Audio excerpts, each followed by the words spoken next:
Hallo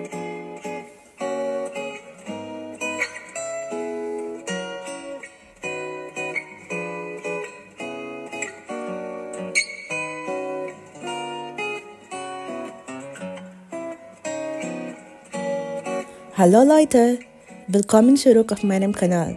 Frohe Weihnachten! Ich und meine Freundinnen reisen von Düsseldorf nach Wuppertal. Los geht's! So, ayan po, nasa Düsseldorf po ako, kasama ko ang aking mga kaibigan. Ayan. So, Sunday po ito ng umaga, linggo.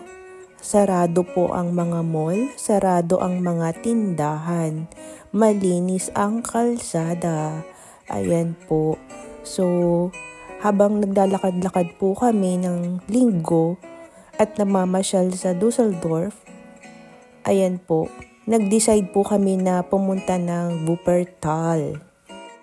And then may nakita po kami na open na coffee shop.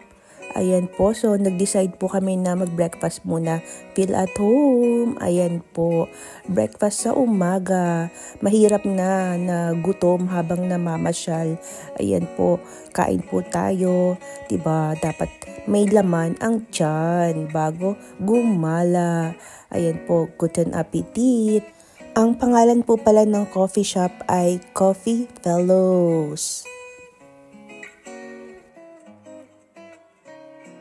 And then, ayan po, papunta na po kami ng Wuppertal. Paalis na po kami ng Düsseldorf. Mabilis lang po yung biyahe.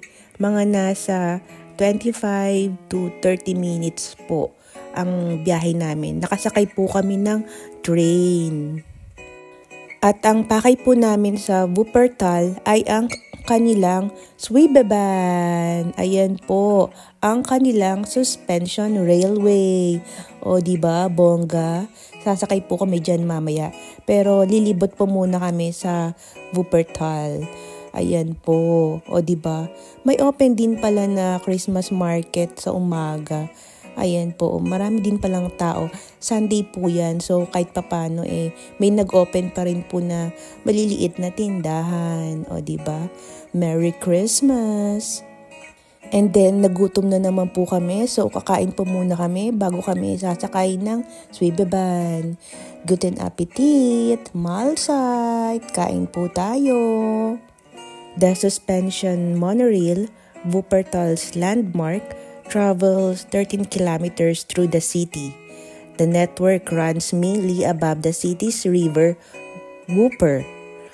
Only 4 of the 20 stops run above solid ground. More than 80,000 people use the suspension monorail on a daily basis. It is therefore an everyday means of transport for the inhabitants of the city, but also a popular tourist attraction. Yes, tourist attraction. Kaya po kami nandyan ngayon. Nandyan kami para sumakay, ma-experience ang kanilang Schwebebahn. O diba? At mukhang maganda ang kanilang Schwebebahn. So, kailangan po namin talaga yan ma-experience. O diba? Nandyan na nga lang din kami sa Düsseldorf. Malapit kami sa Wuppertal. Why not, diba? Pasyalan na.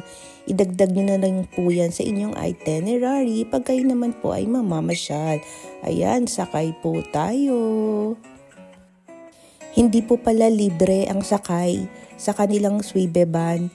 Kung meron po kayong Deutschland ticket, pwede nyo pong gamitin. Pero pag wala, bili na lang po kayo ng ticket. Iba-iba po yung presyo. Meron pong pang 24 hours, 48 hours, ayan po. Pwede naman na pong bumili ng ticket sa station.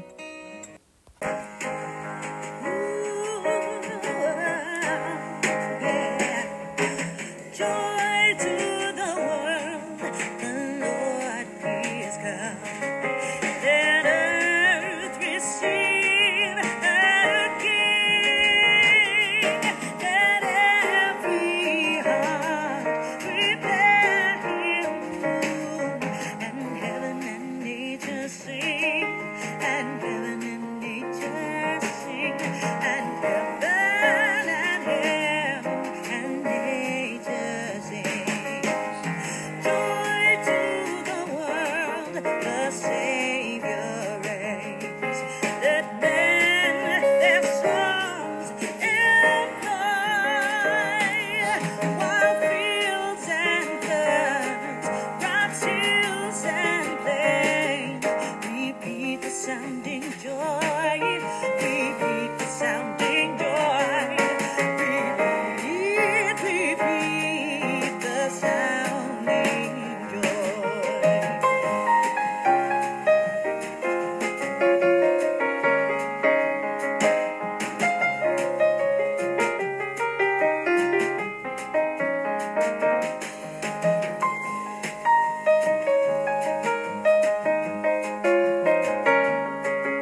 And then, ayan, naka 4 stations lang po kami. Bumaba na po kami. Lilipat po kami sa kabilang side para po bumalik kami sa pinanggalingan po naming station. Ayan po. Kasi syempre, di naman po kami mag-i-stay or mag-overnight sa Wuppertal. Babalik din po kami ng Dusseldorf. Ayan po. O, diba ang ganda? Meron po pala itong total of 20 suspension railway stations. Opo, 20. Nakaapat lang po kami and then nag-decide na po kami na bumalik. So, okay na po kami doon. Na-experience na po namin ang kanilang Schwebebahn. So, babalik na po kami dahil uuwi pa po kami sa Dusseldorf. Ito po ay literal na quick tour sa Wuppertal. O diba, ang yaman ng city nila. Meron silang Schwebebahn. Sana all.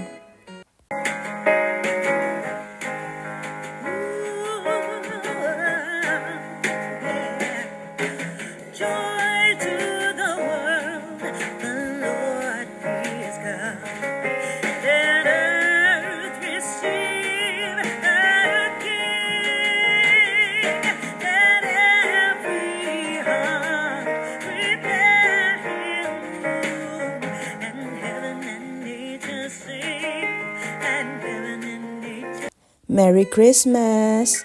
That's all. Thanks for watching. Cheers!